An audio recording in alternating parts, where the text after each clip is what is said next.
तर महत्त्वाची बातमी आहे। नाशिक जिल्ह्याच्या पालकमंत्री पदाचा तिढा अद्याप कायम आहे। नाशिकचा पालकमंत्री मी होतोय असं गिरीश महाजन यांनी म्हटलंय। तर 7 आमदार एकाच पक्षाचे असल्यास त्या पक्षाला पालकमंत्री पद मिळावं असं छगन भुजबळ यांनी म्हटलंय। नाशिकच्या पालकमंत्री पदासाठी भुजबळांचा आग्रह कायम असल्याचं दिसतंय। मी दरवर्षी धुळ्याला येत असतो। मी नाशिकला मला बोलवलं असतं, त्या ठिकाणी मी पालकमंत्री होतोय। जळगाव माझा जिल्हा आहे, पण धुळेकरांचा उत्साह काही वेगळाच आहे। मी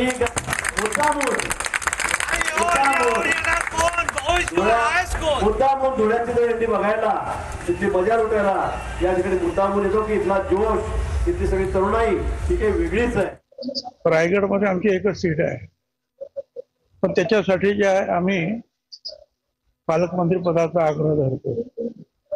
तसं आमच्या लोकांनी मी सांगेन की 7 आमदार सगळ्यात जास्त नाशिकचे आहेत, त्यासाठी त्यांनी सुद्धा तेवढाच आग्रह नाशिकसाठी धरावा।